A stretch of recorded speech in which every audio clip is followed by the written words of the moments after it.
ঠিক আছে, thank you. না না, তোমাদের স্পোর্টসে যাইতে কি আছো, তুমি করো, আসো আসো, অ্যাপ্রোপ্রিয়েট মানুষ করো, পজিশন থেকে বলতে পারো,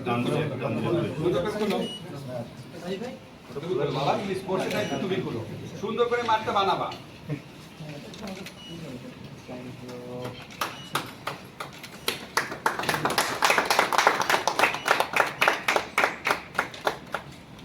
আপনাদের সাংবাদিকদের সবাইকে ধন্যবাদ, অনেক ধন্যবাদ, আপনারা আসছেন। হ্যাঁ, থ্যাংক ইউ।